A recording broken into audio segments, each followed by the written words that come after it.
Welcome to another episode of the magazine.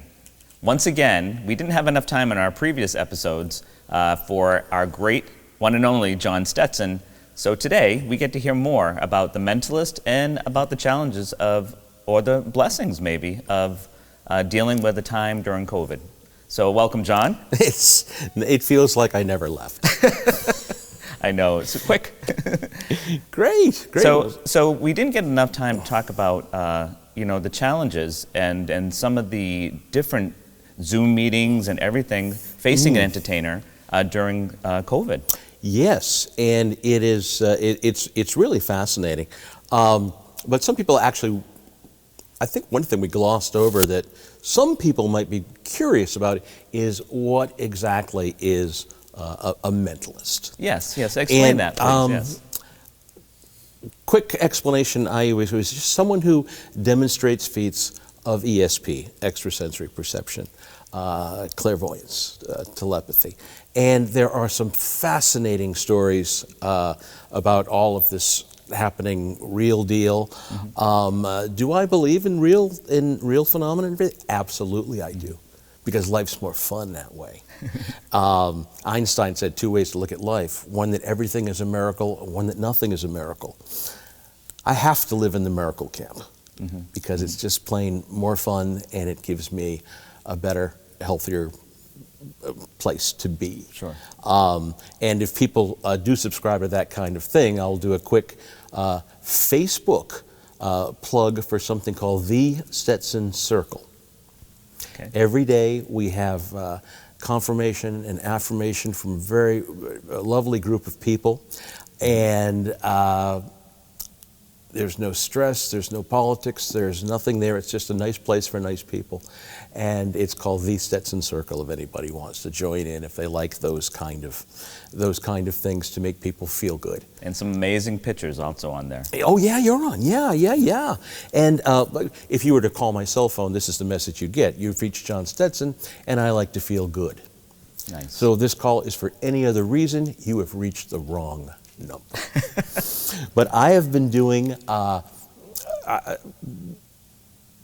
mind reading, mm-hmm. for a number of years. That was my major shift, as it was my want. Mm-hmm. From the time I was very young, and I was a closet mentalist for many years, mm-hmm. and these things were seeping into my performance and everything else. And then, basically, some of the elders said, "Yeah, you're here. You've arrived," and life changed considerably, mm-hmm. at that point.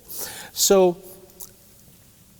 there are a couple of ways of looking at everything in this world. It's all perspective. Sure. That's how I got to be involved with the television show, the Mentalist. Yeah, tell us about that, the television show, and how that came to be. It was basically an odd call that came in when they were creating the program. Mm-hmm. There are a lot of people who say that they are mentalists, mm-hmm. but they come from all different types of places that they didn't have the study, and they didn't do the time, they didn't have the flight time, and they didn't, all these kind of things. I think it irks anybody who has a passion for art of any type to mm-hmm. see someone bastardize their art. Sure. Mm-hmm. In that sense, but I had a reputation with the Magic Castle in Los Angeles, mm-hmm. and various and sundry other places, and they looked me up, and they called several of us to talk to us about these things, and they got to learn a little bit more about some of my quirkiness, and I noticed it being put into the character somewhat, which was kind of funny, because that wasn't a plan, or nor as I paid for it, for that part of it. But to come up with scenarios for solving the crime based on skills of observation.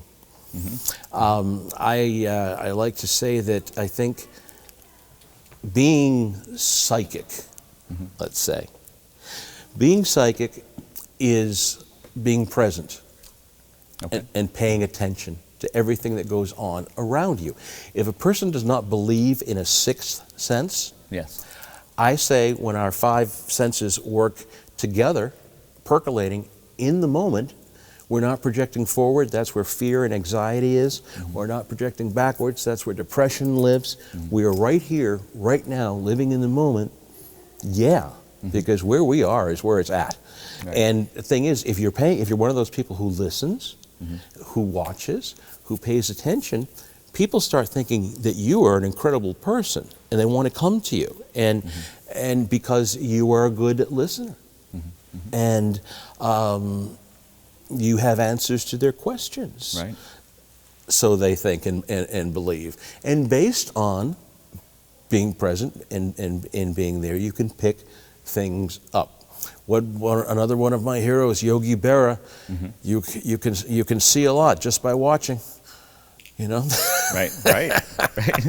But let's try something. Now that we're all socially distanced over here, I did hand you before we began a die or dice. Now I spent lots of time in my life trying to determine if the singular is a die or a dice.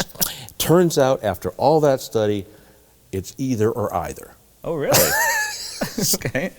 Oh, I am a walking compository of useless information. I can't tell you how to fix anything. Hands-on stuff. Right. It's not my gift. It's not my gift. I marvel at craftsmen. You know, someone who knows exactly where to put that nail, and someone who could build something out of wood. You know, it's like, my jaw. That's amazing.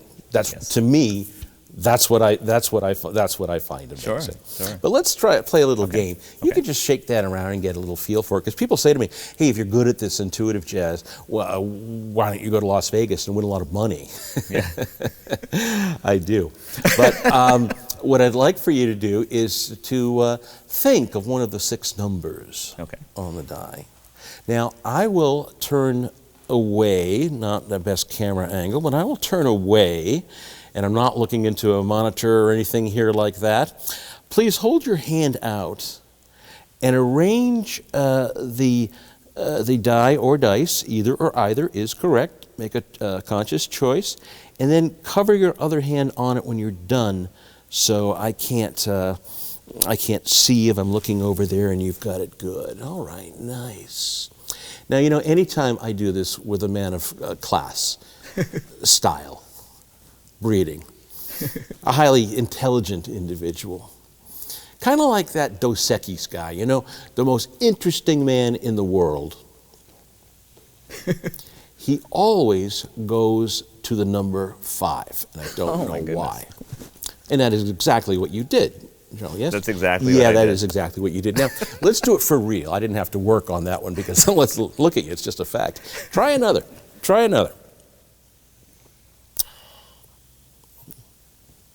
Tell me when you're ready. I'm ready. Okay. Just look here. 1, 2, 3, 4, 5, 6. That's a 1. Oh my goodness. It is a 1. Oh my gosh, you are so good. And now this will be a very interesting one for the town of Fairhaven. This one is going to be a public service duty. Charlie, I have to ask you this. Choose another number as you go along here. Okay. Do you ever have, how should I put it? Do you ever, in the course of everyday life, ever stretch the truth? Stretch the truth? Yeah. I try not to. Okay.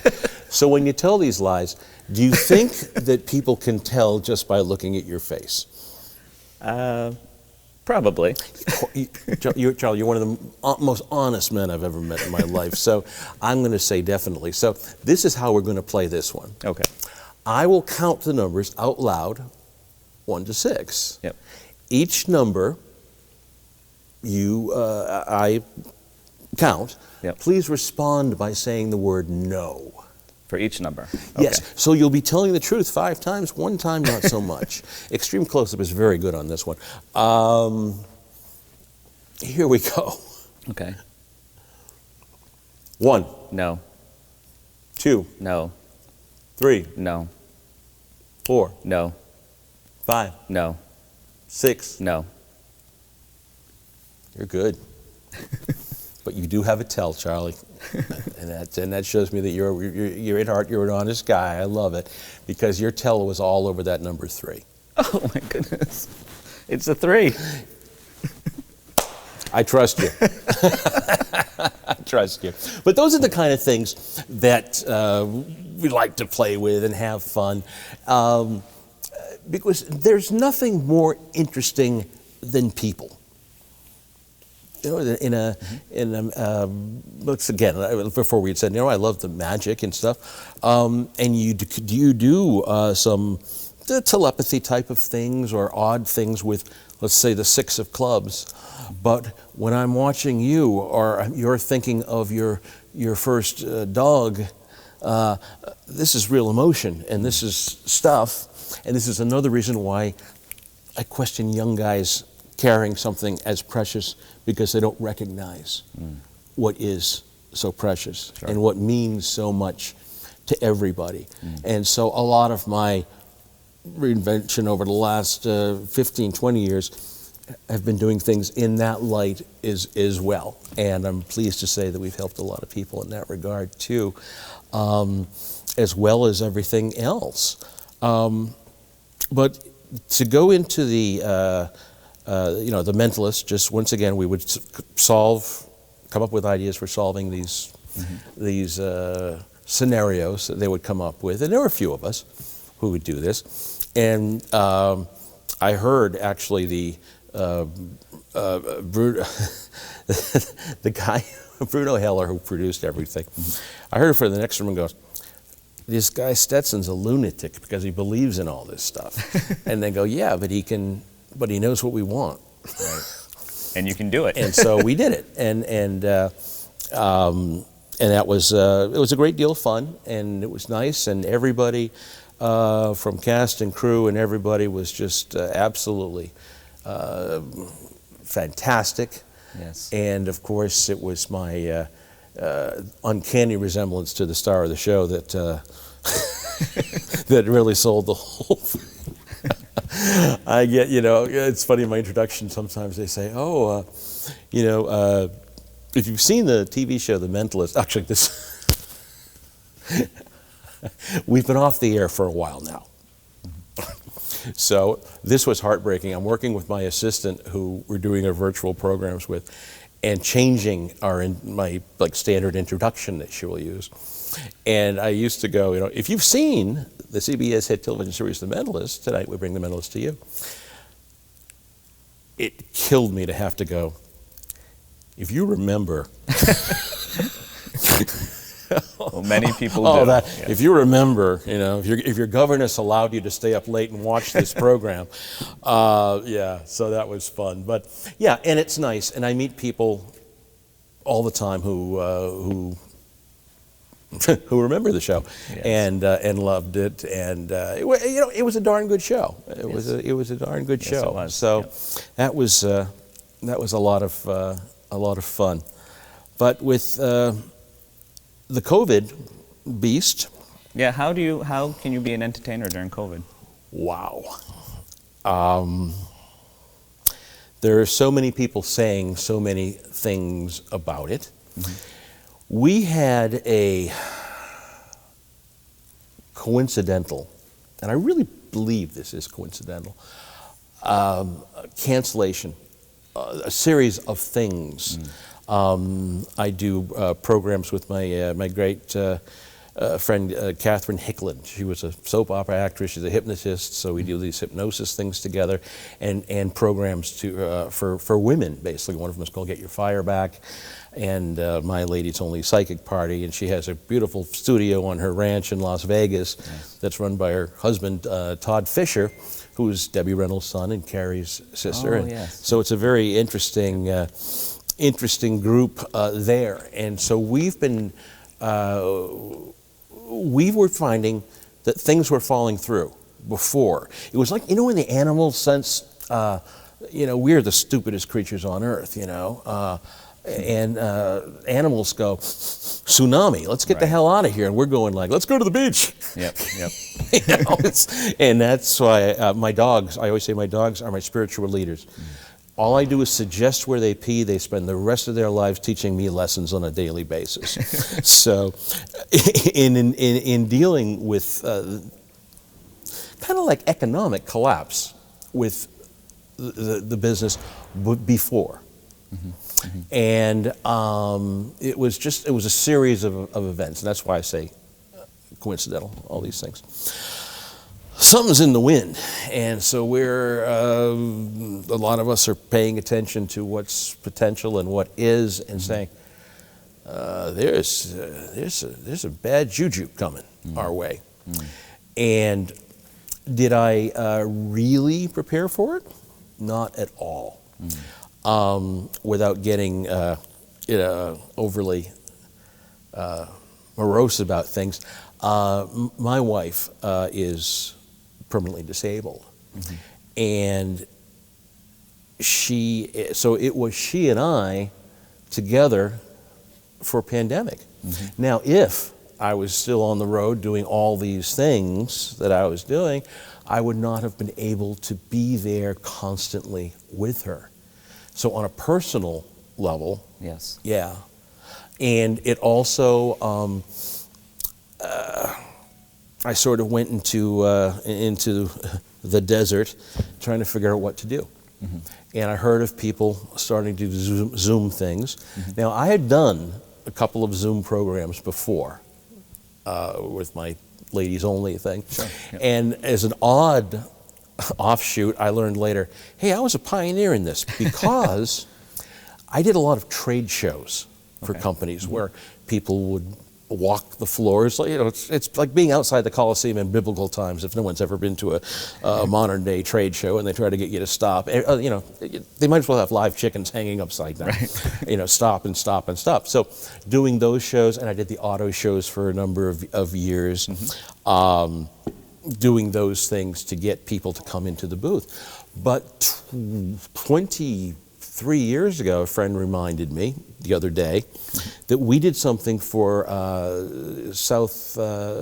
Southern Bell, at the time was a company, and Motorola, doing video conferencing with this huge, commode device. We had a tent set up. Like a long velvet, circus tent, and people were ticketed, and they came in, and they saw demonstrations of the things like we were just doing, long distance. Plus, we had some things where they could actually learn some things long distance, and they could see. So the aspect of education came into it, and everything else. And I just wish the heck that I had any kind of footage or stuff from that. I was just reminded of this a few days ago. I was like, yeah, we were. You're pioneers. Weren't we? So, as I think I'd mentioned last time we spoke about it before, it being smooth world and jagged styles would get people's attention, and people enjoyed, guys like Sam Kinison and people like this,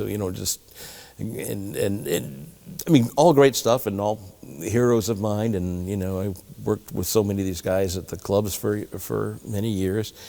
But now it's got to be a more healing approach.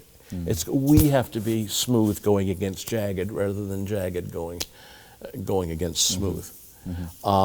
That's the first thing that I learned. And like most of us, many of the things that came were by accident, and based on fear and uncertainty. I did not want the first programs, the corporate programs, to fail for a variety of reasons. First of all, I have to live inside this head. If I had an initial failure, it would be... I don't wish anybody residence here. So the stuff worked out great. It worked out absolutely great. for the beginning, because it is not Zoom. I mean, it is not YouTube, rather, right? It's a totally different thing. It's not even television, and it's not supposed to be television, because what are we missing? We're missing interaction, right? And we're missing engagement. Because all of my work now is based on engagement. I wrote an essay a few years ago between what's the difference between engagement and entertainment. Well, I was entertained royally watching Caddyshack, and I still will anytime it's on. But I was engaged when I was doing watching Schindler's List. Now, I don't want to do a passion play of Schindler's List every night, but that'll grab you and hold you. Sure. The key here is to grab and hold. Granted, it was new to everybody, so you don't want to criticize it first. But when I looked at the late night talk shows, I go, okay, interesting, the way they started, but wrong in my books. You know, oh hi, Cameron Diaz, how are you dealing with the pandemic? I don't care. I don't care what she's doing. You know, I don't care what all these dudes with 28-inch waists are doing, you know, when they're not making movies during the pandemic. It's not my thing. Right. And aren't you watching something like this to get away from the pandemic? You know, someone might say, what about the elephant in the room? Oh. Okay, you and your elephant just sit there and I'll do my thing. Right. It's a question of, yeah, I mean, occasionally it's acknowledged because someone might bring it up. But with my work, I say, what do? I watch people. I watch people for a living, essentially. I could tell by the way people sit. I could tell by the way people dress, what they choose for their backdrop, how they're going to do this. And a lot of these companies are having these get-togethers, these social hour type of things, and we get called in to do just those. Others, there are companies that are having particular types of meetings and they need something to go on in between. Like one day we got called to do 10 shows a day for this one company. Verizon had us do 12 shows in one instance.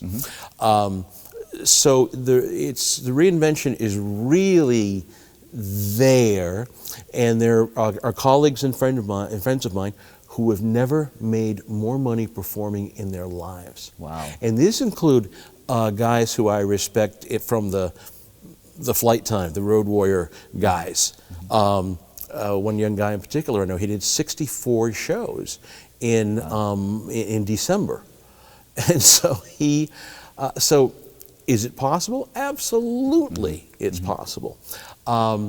I was consulting with someone with a double piano bar kind of thing, and it was not good. It might as well have been a tape.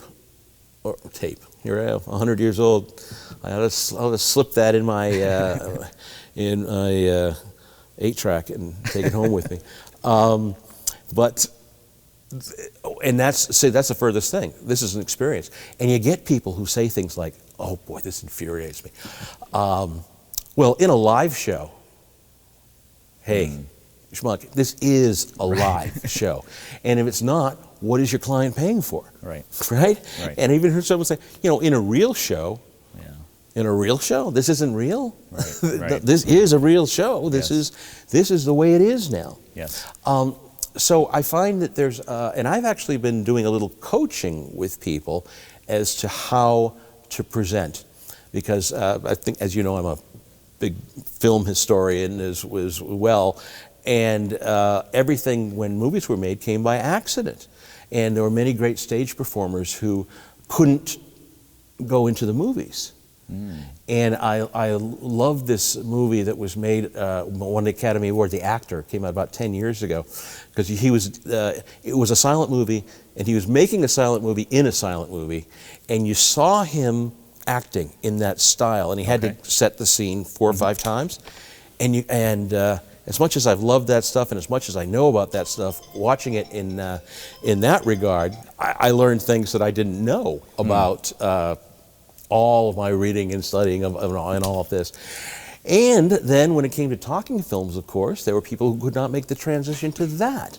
So I strongly believe that there are people who are, they just don't know how to make it the transformation. Sure. I've had, to this day, I rely on a brain trust and people I can call, and you do not have to spend buku dollars to have your studio.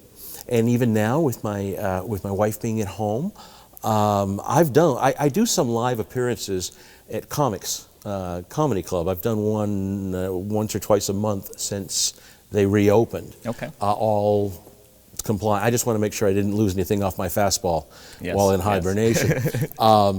And the old gigs just still got some gas in the tank, so I'm very happy about that.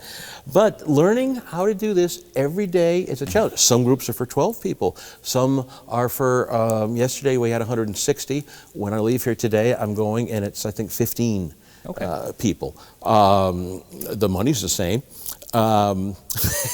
But because I'm focused more on private and corporate work. The work I do with the women's projects, we'll sell tickets for those, and a lot of wellness centers will sponsor them. So, it's a needed thing right now. But yeah, there's a real art to it, and some are getting it, and some are failing, and some are putting together little projects that are working for them on their level needed. But then again, there are those others who are making very, in my estimation, very good money in this new frontier. So those interactions are still happening. Yeah. And that's what it is. The interactions and the engagement. Yes. And for example, you're sitting all the way over there. I'm here. When we were doing our little thing, right? Right. I don't think there was any less impact. For example, when it comes to things, the nature of hypnosis, I don't want to do too much. I do a little hypnosis on Zoom. We had a hypnotic seance, which was kind of the real deal, which was way fun. And so the possibilities are endless. They are. And there's some great things. And if anybody's interested in learning more, I'm easy to find. And I can point people in the right direction. And I'm very happy to do it. Excellent. And have them like the Stetson Circle so they can get yes, in touch with you please there do that. too. And the program is Virtual Mind Amazements. Okay. Is that show, and hopefully, fingers crossed, Mind Reading Confidential will come back as we explore the dark streets of old Boston there, and all good things. All the possibilities are there. We're coming back. We'll never be the same, but we are coming back. And I feel it. Thank you, Jon, and best to your wife. And thank you for coming on the show again. And I can't wait for part 3. Me too. Once again, Jon, thank you for all your talent and everything you bring to our community. My pleasure. Thank you so much for having me. Thank you.